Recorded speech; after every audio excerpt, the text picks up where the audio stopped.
Geoffroy de la Gannerie. Bonjour. Bienvenue. Ouais. Bienvenue dans le média d'Allo News. Vous êtes sociologue et philosophe notamment. Vous êtes professeur également. Vous avez sorti un livre dernièrement qui s'appelle « Penser dans un monde mauvais ». Vous avez dit dans une interview, il me semble, qu'il n'y a que des intellectuels que de gauche. Oui. Pourquoi vous avez dit ça?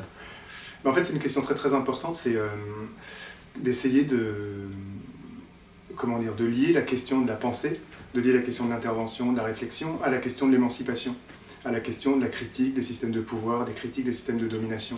Et moi, je crois très profondément qu'à partir du moment où on veut penser quelque chose sur le monde, à partir du moment où on est un intellectuel, il s'agit de mettre en question les systèmes inconscients, les systèmes de pouvoir, les systèmes émancipateurs, et qu'à partir de ce moment-là, un intellectuel, quelqu'un qui veut penser quelque chose sur le monde, c'est nécessairement quelqu'un qui veut essayer ou qui essaye de fait de mettre en question le monde. Et donc, un intellectuel, c'est toujours quelqu'un qui, disant la vérité sur le monde social, qui disant la vérité sur la domination, est inscrit dans un projet émancipateur. De ce point de vue-là, je crois effectivement qu'il n'y a que des intellectuels de gauche, parce que bien sûr, il y a des gens à droite, à l'extrême droite, qui écrivent, qui prononcent des mots avec leur bouche, etc. Mais ce n'est pas des gens qui produisent des idées, c'est des gens qui réagissent à ce que fait la gauche, c'est des gens qui expriment leurs pulsions spontanées, c'est des gens qui expriment leurs intérêts de classe, leurs intérêts de genre, leurs intérêts de race, leurs intérêts religieux, etc. Mais donc en fait, ce ne sont pas des intellectuels, ce sont des gens qui sont traversés par des pulsions, qui sont traversés par les systèmes de mensonges que le monde utilise pour se reproduire, et donc ce ne sont pas des producteurs d'idées, ce sont juste des espèces de symptômes du monde social, ce sont des produits du système.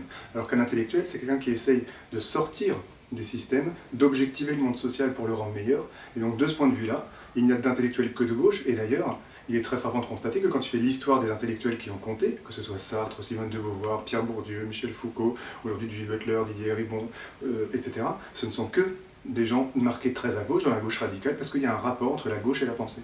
Sur ces images amateurs, on peut voir des policiers frapper violemment le jeune homme au sol, à coups de matraque. À son arrivée au poste de police, le jeune homme de 22 ans raconte que les forces de l'ordre l'ont violé avec une matraque sur les lieux de l'interpellation. Alors qu'il saigne abondamment, il est emmené à l'hôpital. Un médecin constate une déchirure de l'anus sur 10 cm et prescrit 60 jours d'interruption totale de travail. Il y a eu l'affaire de Théo dernièrement en France. Dans les journaux, on pouvait lire en gros que ce qui lui est arrivé est inadmissible parce que Théo était un garçon gentil et causait pas trop de problèmes. Oui. Qu'est-ce qu'on doit comprendre justement de cette rhétorique qui dit qu'en fait Théo c'était un mec bien, donc ce qui lui arrive c'est illégitime? Effectivement, moi c'est l'un des grands problèmes en plus du livre dont tu viens de parler, Penser dans un monde mauvais, c'est à quelle manière est-ce que très souvent quand nous croyons critiquer le pouvoir, en fait nous le faisons encore fonctionner. Et qu'il y a beaucoup de manières de croire qu'on est critique, qui sont des manières d'être conservateur et de conserver beaucoup de choses sur le monde. Et effectivement, sur l'affaire de Théo, sur l'affaire d'Adama Traoré, pour moi il y a deux choses qui me frappent en effet, c'est soit on dit « ils n'ont rien fait », tu vois, alors comme si ça pouvait justifier de tuer ou de violer quelqu'un parce qu'il aurait fait quelque chose. Bon. Et puis on dit il était gentil, c'était pas un méchant, il n'était pas connu pour être un voyou, comme si on pouvait violer ou tuer quelqu'un qui aurait été méchant. Et alors, moi c'est très frappant ça parce que je crois qu'il est très important quand on est inscrit dans un projet de dénonciation de l'ordre policier, de l'ordre d'État, d'être très radical, c'est-à-dire de ne rien céder au pouvoir pour faire la critique de la police. Et c'est pour ça que même moi, maintenant, j'essaie de me méfier du terme violence policière. Parce que tu sais, quand on dit violence policière, on en vient à considérer comme violent que ce qui est illégal. Alors par exemple, dans l'affaire de Théo, on va considérer que si tout s'était passé normalement, il n'y aurait pas eu de violence, et c'est seulement parce qu'il y a eu viol qu'il y a eu une violence. L'affaire d'Adama Traoré, c'est parce qu'il est mort qu'on considère qu'il y a une violence. Mais tu sais, le simple fait d'être arrêté par la police, d'être contrôlé, d'avoir les contrôles aux faciès, d'être tutoyé, ce sont des violences permanentes, ordinaires, légales, et que si jamais on dit violence policière que pour les bavures, alors on en vient à ne pas considérer comme violent ce qui est légal, ce qui est ordinaire. Et moi je crois que le rôle de la pensée, c'est de rendre violent ce qu'on ne perçoit pas comme violent, et de mettre à ce moment-là en question l'ordre policier lui-même, l'idée d'arrestation, l'idée de contrôle, la manière dont les policiers parlent, traitent les gens, nous arrêtent, nous enlèvent, nous séquestrent, etc. Et donc c'est pour ça qu'il faut se méfier de toutes nos manières dont, quand nous utilisons des catégories, on va faire des diversions par rapport à la norme. Donc par exemple, quand tu dis Théo est un garçon bien, on ne va pas critiquer le fait d'arrêter les garçons qui ont mauvaise réputation. Si on dit violence policière, on ne va pas critiquer l'ordre policier. Et donc je crois qu'il faut se méfier beaucoup de la manière dont le langage, les médias, nous donnent des termes, bavure, violence, pour nous empêcher de critiquer plus radicalement ce qu'on fait de nous à travers la police. D'accord, donc si je vous comprends bien, il y a eu des activistes qui ont réclamé justement une sanction exemplaire à l'encontre des forces de l'ordre qui ont agressé le jeune Théo. Est-ce que même s'il y a condamnation, finalement, on ne remet pas en cause le système? Ah oui, c'est une question qui est très très compliquée ça. Qu'est-ce que c'est que dire justice pour Théo ou qu'est-ce que c'est dire justice pour Adama? C'est une question qui traverse les milieux de la gauche radicale ou de l'anarchisme depuis très longtemps, à savoir est-ce qu'on appelle à la répression, est-ce qu'on appelle à l'enfermement et à la punition des policiers, alors qu'en tant qu'anarchiste ou gauchiste ou libertaire, on se définit contre l'État, contre la prison, contre la pénalité. C'est un dilemme très très important et de fait, on voit très bien aujourd'hui comment on appelle à des sanctions contre la BAC qui a fait le viol de Théo, contre les gendarmes qui ont arrêté Adama Traoré. Moi je le dis très honnêtement, je suis contre le fait qu'on réponde à la violence policière par la répression. Je pense que c'est une erreur stratégique parce que ça nous fait parler le langage du pouvoir au moment où il s'agirait de le dénoncer et qu'on ne règle jamais les problèmes du monde par plus de répression. Et c'est important ça parce que qu'est-ce que ça veut dire être pour la répression? Là, ça veut dire qu'on va nécessairement aller chercher un individu responsable, donc tel flic raciste, etc. Ou alors des mauvais comportements qui sont différents de la procédure normale. Donc par exemple, l'affaire Traoré, qu'est-ce qui s'est mal passé par rapport à la procédure? Donc si on pense en termes de répression, on va individualiser le problème, et on va penser que les règles ne sont pas le problème, mais seulement le fait que les règles n'ont pas été appliquées. Et moi je me demande si en fait, est-ce qu'il ne serait pas encore plus intéressant de se dire, supposons qu'Adama Traoré, tout se soit passé normalement, qu'il n'y ait pas eu de bavure, qu'il n'y ait pas eu de faute, ben, c'est encore plus grave. Ça veut dire qu'effectivement, c'est les façons dont les polices s'arrêtent, c'est l'idée même d'arrestation, c'est le système policier à ce moment-là qu'on doit attaquer.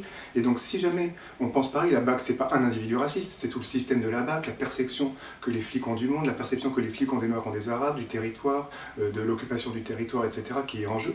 Et donc si on pense en termes répressifs, on individualise les problèmes, on exceptionnalise l'origine de la violence, alors que si on pense pas en termes répressifs, mais en termes plutôt sociologiques, on va et politique, donc on va être amené à critiquer l'ordre policier, le système policier en tant que tel, et donc à faire une critique beaucoup plus radicale. Donc moi je crois que le grand piège de l'État, c'est de nous mettre dans la tête des catégories répressives qui permettent de ne pas critiquer l'État. Si tu dis justice pour Adama, c'est mettre en prison les 4 gendarmes qui l'ont arrêté, alors tu ne mets pas en question la façon dont les gendarmes fonctionnent ordinairement. Et en fait, politiquement, c'est beaucoup plus intéressant de se dire, et si tout s'est bien passé, eh ben, ça veut dire qu'il faut critiquer le système en tant que tel. Tu sais, il y a une très belle phrase de Marx sur le capitalisme, quand il dit le grand risque dans la critique du capitalisme, c'est de critiquer ce que les économistes appellent les défaillances du marché, ou quand il y a une inégalité, etc.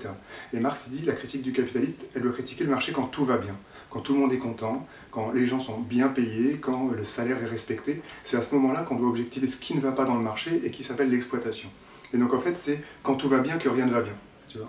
Donc c'est un peu la même chose que je dirais moi. Interrogeons les règles, interroger ce qui est légal, interroger ce qui est accepté, et pas nous concentrer sur les exceptions, l'extra-légal, qui sont en fait des diversions du pouvoir par rapport à ce qui doit nous occuper. D'accord, donc rappelons-le, Théo s'est fait agresser le 2 février par 4 policiers, dont l'un lui enfonce une matraque dans l'anus. Oui. Quelques jours plus tard, eh bien, des jeunes sont interpellés suite à des dégradations en sous-bois. On dit qu'il y a eu violence, etc. L'enquête est en cours concernant justement ces policiers qui sont mis en examen, tandis que 2 jeunes reçoivent leur sentence avec 6 mois de ferme, 6 mois de prison ferme. Certains citoyens justement s'indignent et parlent d'un 2 poids 2 mesures quelque part. Qu'est-ce que ça nous dit un peu tout ça? Est-ce qu'il y a vraiment une nécessité Est-ce qu'on peut critiquer justement ces 2 procédures qui sont tout à fait différentes? Et qu'est-ce que ça nous dit quelque part? Vous voulez dire, pardon, les procédures sur les émeutiers, par exemple, et puis les procédures contre les policiers, c'est ça? C'est ça. Bon, c'est vrai que de toute façon, il y a un rapport évident entre la fonction de la justice et le maintien de l'ordre dans ce type de moment-là. On l'a vu très très bien avec l'affaire Traoré, où quand les 2 frères ont été quand même emprisonnés pour avoir critiqué la police, la sœur est mise en examen pour diffamation, donc on voit que la justice est au service du maintien de l'ordre policier et remplit une fonction de casser les mouvements de protestation contre la police. Moi je crois que c'est très très frappant ça effectivement, même plus que ça, assez scandaleux, mais je crois que moi j'interprète beaucoup la question de la comment dire, qu'est-ce que c'est que comment vous dire, qu'est-ce que c'est que ce qui se joue dans la question du rapport à la police. Et moi j'ai été très frappé par un article qui avait été publié dans Le Monde de Garnet Cadogan, je ne sais pas si vous l'aviez lu, qui s'appelait Qu'est-ce que c'est qu'être un noir dans la rue aux États-Unis, où il racontait comment être un noir dans la rue aux États-Unis, c'est être incapable de marcher. C'est-à-dire que si jamais vous marchez trop vite, on pense que vous êtes en train de fuir un lieu de cambriolage. Si vous marchez trop lentement, on pense que vous êtes en train de guetter. Si vous vous asseyez, on pense que vous êtes en train de dealer. Si vous êtes à un coin de rue, on pense que vous êtes un Mac, etc. Et donc en fait, vous ne pouvez pas être dans l'espace public aux États-Unis quand vous êtes noir. C'est impossible, vous êtes tétanisé, vous êtes mal à l'aise, vous savez que la police peut vous tomber dessus à tout moment. Et de fait, en ce moment, en France, des statistiques ont été sorties pour la première fois sur contrôle policier et couleur, quoi, noir, arabe, blanc, et qui montrent que 80% des gens qui sont noirs et arabes en France ont été contrôlés une fois par la police dans l'année, alors que seulement 14% de la population générale l'a été. Alors ça veut dire quelque chose de très important, ça veut dire selon moi que ce qui joue dans ce qu'on appelle les violences policières, c'est en fait la question du fait que si tu es noir ou tu es arabe en France, tu as un rapport problématique à l'espace public. Tu ne peux pas sortir de chez toi un peu librement sans savoir que la BAC est là, que tu peux te faire arrêter, que tu peux te faire agresser, que tu peux te faire tutoyer, que tu peux te faire contrôler, etc. Et donc moi j'interprète maintenant de plus en plus le système policier comme étant une certaine... comme pour fonction objective de maintenir la suprématie blanche sur l'espace public. C'est-à-dire en fait de faire en sorte que les Noirs et les Arabes ne soient pas capables d'avoir un rapport simple au territoire, à un lieu de vie, à évoluer dans l'espace public. Alors qu'un blanc marche très facilement dans l'espace public et se sent chez lui, je ne sais pas comment dire, et sans problème d'évoluer dans l'espace public. Moi, j'ai jamais été arrêté de ma vie, jamais contrôlé de ma vie, avec ma tête, etc. Et donc, je pense que ce qui se joue là-dedans, en fait, plus que la police, c'est la question de la race. Et c'est pour ça que moi, je pense que la question du racisme et la question de l'accès différentiel à l'espace public est l'un des enjeux essentiels. Et c'est pour ça que sur les émeutes qui suivent ce genre de bavure, je crois que c'est très important parce qu'elles sont en tant que telles une revendication démocratique. C'est-à-dire qu'elles veulent dire nous occupons l'espace public, nous nous réapproprions cet espace dont la police veut nous exclure, et en tant que Noirs, en tant qu'Arabes, nous descendons dans la rue, peut-être nous cassons un peu, mais en tout cas nous manifestons, nous sommes chez nous, nous avons le droit d'y être, et vous n'avez pas le droit de nous renvoyer à la peur, à l'insécurité et à l'habitation privée, quoi. Et donc c'est moi, cette espèce de système-là que je vois, et de ce point de vue-là, quand les juges vont mettre les gens en prison, et ben encore, ils les retirent de l'espace public. C'est une autre manière de dire « Ah ben vous avez voulu sortir et pas respecter l'ordre policier qui veut vous ramener chez vous, et ben on vous prend et on vous met en tôle, comme ça on ne vous voit pas. » D'accord, on va parler justement de prison. À un moment donné, vous avez dit, dans une conférence, vous avez dit « Ce ne sont pas des individus qu'on met en prison, ce ne sont pas les individus finalement qui commettent des actes quelque part ou qu'on met en prison, mais ce sont des classes sociales. » Oui. Est-ce que l'État construit finalement la responsabilité de l'individu lorsque celui-ci est condamné? Absolument. Le principe de... Là, c'est le livre précédent qui s'appelait Juger, qui était un livre sur lequel j'avais fait des observations de procès d'assises à Paris. Donc les procès d'assises, c'est les procès où on juge les crimes passibles de plus de 10 ans. Donc c'est le vol, le viol, pas le vol, le viol, le braquage, le terrorisme, le détournement de navires, comme on appelle ça, les pirates, etc. Alors c'est un sujet qui m'a beaucoup intéressé parce que je me suis rendu compte que quand j'allais aux assises, je ne voyais que des catégories dominées de l'espace public. Je voyais des Noirs, je voyais des Arabes, je voyais des sans-papiers, je voyais des clochards, je voyais des ouvriers, que des hommes. Sur une quarantaine de procès, j'ai vu qu'une seule femme, et qui était une femme noire. Et donc en fait, on voit très visiblement que le recrutement social des condamnés est lié à des déterminismes sociaux et ethniques extrêmement forts, extrêmement puissants. Il y a une statistique qui est très frappante, qui est vraie en France, qui est vraie aux États-Unis, c'est que 95% des meurtriers sont issus des fractions précarisées des ouvriers. C'est même pas les ouvriers, c'est les fractions précarisées des ouvriers. Et en plus, 80% des victimes aussi appartiennent à ce groupe. Donc en gros, le meurtre, c'est quelque chose que les fractions populaires s'infligent à eux-mêmes, sont quelque chose qui est inscrite dans la violence de la dépossession économique, de la dépossession culturelle, de la précarité, de l'angoisse, de la détresse, etc. Et donc, de ce point de vue-là, moi, ce que j'en suis arrivé à penser, c'est qu'effectivement, le système pénal est en permanence confronté à des individus qui ont été produits socialement comme voleurs, comme braqueurs, comme agresseurs, comme meurtriers, etc. Mais plutôt que d'affronter les causes des actes et de se dire voilà, qu'est-ce que ça me dit sur l'école quand il y a eu une agression, qu'est-ce que ça me dit sur le capitalisme, qu'est-ce que ça me dit sur la distribution des richesses, qu'est-ce que ça me dit sur l'islamophobie, qu'est-ce que ça me dit sur le racisme, etc. Dire ah non, on va pas dire ça, on va dire c'est l'individu qui est responsable et on va construire une narration pour dire tu ne peux pas t'abriter derrière ce qu'on appelle des excuses sociologiques, tu es responsable de ce que tu as fait et donc ce n'est pas parce que tu as été battu quand tu es enfant, parce que tu es exclu de l'école, parce que tu n'as pas de travail que tu as volé. À la fin du compte, c'est ta responsabilité et donc tu vas prendre 8 ans de prison pour avoir braqué. Donc l'état pénal, effectivement, c'est un système que moi je décris dans le livre qui construit ce que j'appelle une narration individualisante de la réalité. C'est-à-dire que quand quelque chose arrive dans le monde, dit aux gens ne croyez pas que les structures sociales, les déterminismes sont agissants. Au fond, ce sont les individus qui sont responsables. Et donc, si nous voulons répondre au crime, il ne faut pas mener des politiques sociales, des politiques culturelles, des politiques émancipatrices. Il faut mener des politiques répressives et prendre les individus et les mettre en prison. Et justement, ces individus qu'on responsabilise en tant que que mal fera, etc. Oui. Est-ce que finalement, est-il possible, est-elle une forme de rébellion justement d'échapper à la sentence, de dire non, on ne respectera pas la loi? Est-ce que c'est possible ça, Du point de vue des criminels, du point de vue des criminels? bah, moi je dirais même les choses un peu plus radicalement que ça. Je dirais que nous ne sommes jamais obligés d'obéir à la loi. Je pense qu'il est très très important de rompre avec tous les mythes de la démocratie qui nous font croire que la loi, nous devons quelque chose à la loi. Tu sais, quelque chose dont je suis très frappé, et qui était quelque chose dont j'ai parlé dans mon livre sur Edward Snowden, qui est que notre appartenance d'État, c'est une appartenance imposée, et une des rares appartenances dont nous ne pouvons pas nous défaire. Nous sommes jetés au monde quelque part, en Belgique, en France, en Suisse, etc. Et l'État te dit, tu m'appartiens, tu es français, tu es belge, tu dois te soumettre à mes lois, etc. Or ça veut dire que les lois qui s'imposent à nous viennent totalement de l'extérieur. Nous avons jamais consenti à adhérer à ce corps politique-là, à être soumis à cette législature-là. Et en plus, moi par exemple, qui suis de la gauche radicale, j'ai jamais voté à droite, évidemment, et jamais voté socialiste. Donc qu'est-ce qui se passe quand depuis 20 ans, 25 ans, disons que je suis soumis à la loi? Ben, ça veut dire que concrètement, la droite, par exemple, a voté des lois, et que donc, je suis gouverné par la droite. C'est pas l'État et moi-même qui me gouvernent, c'est Éric Ciotti, c'est Sarkozy, c'est Fillon, c'est Estrosi, c'est Hollande, c'est Macron qui m'imposent leurs lois. Donc moi je crois qu'il ne faut pas dire que la loi c'est la loi générale. La loi c'est l'instrument qu'utilisent les classes au pouvoir pour nous imposer leur volonté. Et elles utilisent la police pour le faire. Donc moi en tant que citoyen, je suis presque dans une situation d'être occupé par la loi. Tu vois, quand un policier m'impose une loi qu'a votée Ciotti, bon, bah, c'est Ciotti qui utilise la police pour m'imposer. C'est on voit qu'il est Ciotti en Belgique, mais c'est l'un des députés d'extrême droite française, enfin l'un des plus monstres sécuritaires, droitiers, islamophobes et tout ce qu'on déteste. Bon, mais je pense à Sarkozy, qui est connu ici, etc. Bon, ça veut dire quoi? Ça veut dire que la loi n'est pas quelque chose qui nous contraint. La loi, c'est l'instrument qu'utilisent les gens qui sont au pouvoir pour nous imposer leur volonté. Et donc, nous avons le droit d'avoir un rapport de rétivité extrêmement fort à la loi et d'être en frontalité par rapport à la loi. Et donc de ce point de vue-là, moi je crois qu'effectivement la question du crime n'est pas une question très centrale. La question qui est centrale, c'est est-ce que nous infligeons de la souffrance à autrui? Tu vois? Est-ce que nous produisons de la douleur sur des gens plus faibles que nous? Et à ce moment-là, si c'est vrai, moi je suis d'accord que l'État arrête des individus qui font ça. Je trouve que c'est normal que l'État soit un principe de rationalisation du monde, et que s'il y a de la violence, si quelqu'un bat sa femme, s'il y a une agression raciste, etc., il faut absolument que la police intervienne, et je suis favorable à ce type d'intervention. Mais le problème qui se pose, c'est pas tellement ça aujourd'hui, c'est que souvent l'État en fait fait l'inverse, c'est-à-dire va pénaliser les gens qui ne font rien à personne, par exemple la drogue, et qui va se concentrer sur les petits trafics, justement dans les banlieues, sur les Noirs et les Arabes, etc.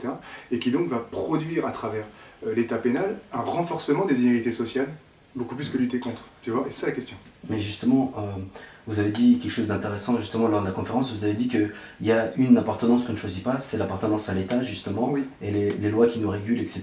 Oui. La question est concrètement, comment un individu pourrait dire je refuse de subir cette violence que ces lois que je n'ai pas choisies m'imposent, ou s'imposent à moi? Précisément, ce que j'ai dit, c'est que l'État est la seule dimension de notre vie qui nous empêche de fuir. C'est-à-dire en fait, par rapport à l'ensemble des choses qu'on vit dans notre vie, que ce soit le travail, que ce soit la famille, que ce soit le quartier, que ce soit la vie, etc., on a toujours une possibilité de partir quand on est trop mal. On a le droit de partir de son entreprise, alors bien sûr on subit des coups, mais abstraitement on peut partir, on peut arrêter de subir le pouvoir. On peut partir de sa famille, on peut toujours fuir. Mais par contre il y a une instance qui interdit de partir, et qui dit, même si tu crois vouloir partir, tu m'appartiens, c'est l'État. Nous ne pouvons pas récuser notre nationalité. C'est interdit, c'est l'État qui décide des conditions à travers lesquelles on peut changer de nationalité. Mais c'est toujours l'État qui décide, en dernière instance. Et donc, par conséquent, il y a une forme de très très grande précarité de nous par rapport à l'État, puisque paradoxalement, c'est le seul système de pouvoir dans lequel nous n'avons pas choisi de rentrer, et en plus, c'est le seul système de pouvoir que nous ne pouvons pas fuir. Et donc ça produit une forme de précarité très très grande par rapport à l'État. Je l'ai dit dans Juger aussi, la différence entre la mafia et l'État, c'est que si la mafia t'arrête, tu sais que l'État peut venir te libérer, tu sais que la police peut venir te chercher, mais si la police t'arrête, t'as personne qui va venir te libérer de la police. Donc ça veut dire que l'État n'a pas de dehors, nous ne sommes jamais protégés par une instance extérieure de l'État. Et donc il y a une forme d'enfermement dans lequel nous sommes par rapport à l'État, qui rend notre condition extrêmement fragile, et c'est la raison pour laquelle moi je dis que la démocratie, ça consiste à être intransigeant avec l'État. Moi j'ai pris un exemple qui était c'est important, qui est sur le mariage gay. Quand un des activistes gays, beaucoup avaient dit au moment du mariage gay, merci à Christiane Taubira pour avoir donné le droit. Et moi j'avais dit, on n'a pas à remercier l'État de ne pas nous discriminer. C'est la moindre des choses, à ce moment où il nous oblige à appartenir, eh ben, on doit avoir les droits égaux et c'est la moindre des choses, tu vois. Donc il ne faut pas du tout dire merci, il faut dire à eux de s'excuser d'avoir discriminé les gays et les lesbiennes depuis 200 ans. En fait, c'est comme ça qu'il faut penser les problèmes. Donc il faut être intransigeant et savoir ne jamais remercier l'État pour accorder des droits, mais les rendre honteux de ne pas les avoir accordés, c'est honteux. Quel est le métier véritable du journaliste dans un monde mauvais? De fait, c'est une question très importante. C'est-à-dire que le livre Penser dans un monde mauvais, c'est un livre qui essaie de poser des questions pour les artistes, la culture, les théoriciens, mais qui doit être beaucoup plus large, effectivement. Et je crois que ça s'adresse à l'ensemble des gens qui publient. Dès que tu publies, c'est-à-dire dès qu'on choisit de faire partie des gens qui vont produire ce qui fabrique le monde, on est engagé dans le monde. On ne peut pas s'abriter derrière des idéologies de la neutralité, des idéologies de la non... comment dire, de l'engagement. Exactement, de la non-participation avec le monde, en disant mais moi je fais que rendre compte du monde, et qu'effectivement il y a une impossibilité de ne pas être engagé. Alors ça peut prendre plein de formes, je pense très importante. Je pense que d'abord choisir ses sujets. Tu vois, je pense que sur quoi on enquête quand on est journaliste, de quoi on va parler. Je pense que si tu es journaliste aujourd'hui, si tu vas faire des choses qui sont autre chose que les violences policières, les trucs de Marine Le Pen, Macron, etc., si tu vas faire comment ne pas grossir ou je sais pas quoi, les enquêtes à la con sur les milieux littéraires et tout, donc tu es complice du système, tu fais diversion par rapport aux problèmes qui se posent et tu fais une manière de ne pas affronter. Donc choisir ses sujets, choisir ses supports, mais aussi choisir ses narrations. Moi j'ai été très frappé par quelque chose de... Il y a Libération qui a fait il y a Wikileaks qui avait fait un tweet pour te raconter un peu ce que c'est que pas être neutre. En croyant qu'on est neutre. Il y a Wikileaks qui avait fait un tweet en disant que Benoît Hamon soutenait la Russie. Et que c'était un candidat qui était soutenu par la Russie ou je sais pas quoi. Bon, c'était une information qui était fausse. Donc un journaliste de Télérama a dit à Wikileaks vous vous trompez, et il n'a pas dit ça. Et Wikileaks a supprimé son tweet 5 minutes après en disant correction, nous nous sommes trompés, nous nous excusons, etc. Le lendemain dans Libération, dans la critique Libé des intox, je sais pas quoi, tu sais, ils ont fait un truc, Julian Assange se prend les pieds dans le plat et commet encore une erreur. Et moi je leur ai dit, mais vous pourriez dire exactement l'inverse, vous pourriez dire Julian Assange sait reconnaître ses erreurs et les corrige au bout de 10 minutes. Parce que tu vois, après tout, être quelqu'un aussi puissant que lui, qui fait une erreur, qui quand un journaliste lui dit vous avez fait une erreur, dit bah non j'enlève mon tweet et je dis que je me suis trompé, etc., c'est plutôt positif. Et donc en fait ce qui est très frappant par là, c'est que tu avais le même fait, c'est-à-dire un tweet fait, une erreur, une correction, et ça a été tourné en Wikileaks se prend les pieds dans le tapis, ils ont été obligés de changer leur tweet, au lieu de dire Wikileaks sait reconnaître ses erreurs et réagit très vite quand on lui dit qu'ils se sont trompés, tu vois. Alors là, tu vois très bien comment, effectivement, il n'y a pas de journalisme neutre. C'est-à-dire que le même fait, la narration que tu lui donnes va prendre une perception totalement différente, négative pour Julian Assange ou positive pour Julian Assange, et donc ça montre de ce point de vue-là que tout ce qu'on nous dit aujourd'hui sur les faits contre les narrations, l'objectivité contre la subjectivité sont totalement faux, et sont des manières pour les journalistes de restaurer une croyance dans le journalisme, dans leur pureté. Et là, c'est un très bon exemple du fait qu'ils se croient qu'ils ont été neutres, alors qu'ils ont été hyper engagés contre Julian Assange. Et c'est important ça parce qu'aujourd'hui on parle beaucoup des fake news, des alternatives facts, etc., toute cette espèce de choses qui se passent aux États-Unis.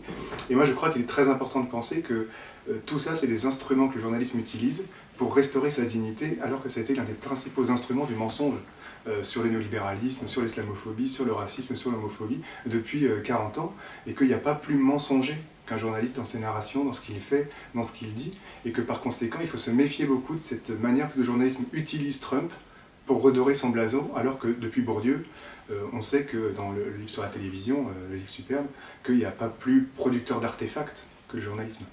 D'accord, vous dites notamment dans ce livre, hein, Penser dans un monde mauvais, vous dites ce qui est violent et problématique, c'est l'écart entre la façon dont nous sommes traités et ce que nous sommes finalement. Oui. Je vais vous prendre un exemple. Aujourd'hui, le rap qui est un mouvement issu des banlieues principalement, mais pas que.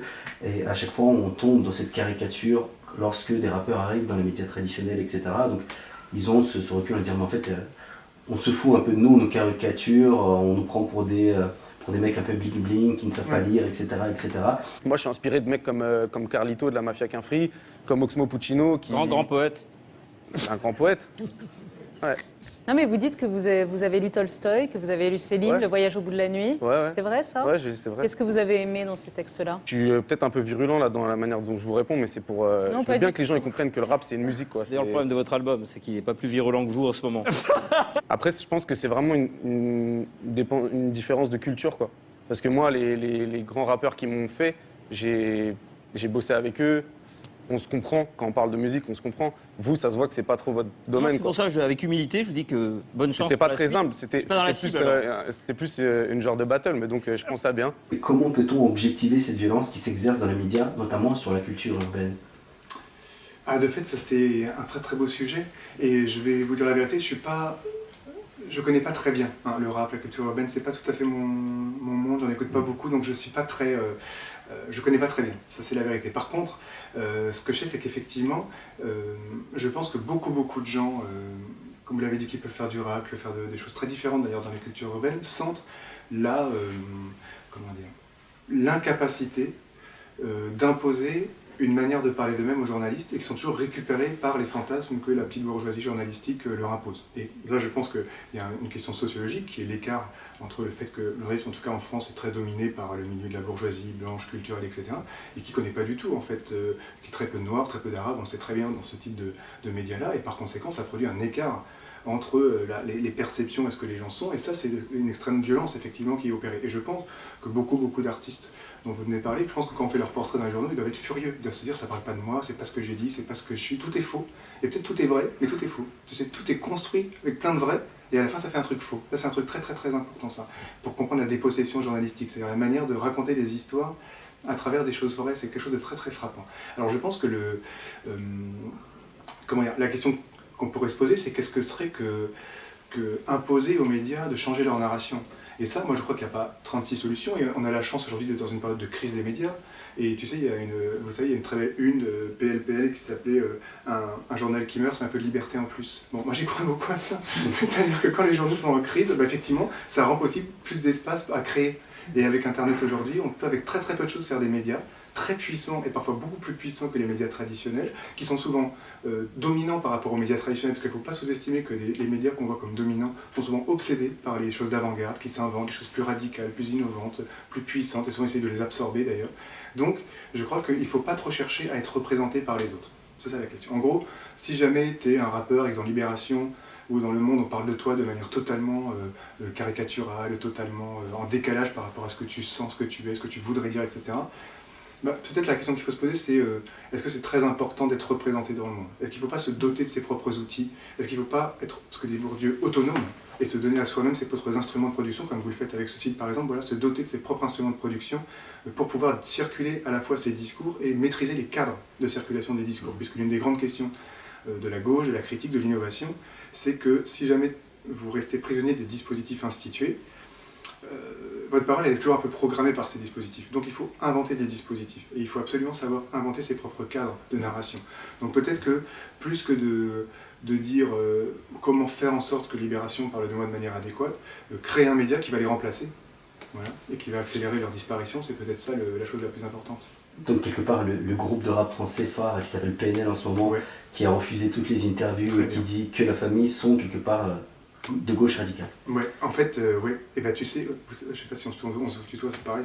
Mais ouais, parce qu'en fait, et c'est très frappant avec PNL, c'est qu'ils font un tweet et tous les journaux sont obligés de le reprendre. C'est-à-dire en fait, quand tu es dans une position radicale de frontalité par rapport aux médias, quand tu crées une œuvre éminente et reconnue comme telle et qui trouve son public, les médias sont dominés par toi. C'est-à-dire en fait, moi, ma théorie, c'est que les médias sont un champ faible. C'est-à-dire c'est très facile de s'imposer aux médias. Si tu fais une œuvre, si tu fais un disque puissant, si tu fais un livre, si tu fais un roman, si tu fais un journal, etc. puissant, au d'un moment, les journaux se sentent obligés d'en parler. Tu vois.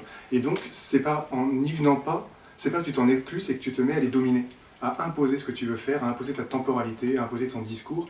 Et donc, plus tu es authentique, okay, plus tu es radical, plus tu es innovant, plus en fait, c'est pas que tu t'éloignes des journaux, c'est que c'est eux qui sont amenés à s'approcher de toi et à se soumettre à toi.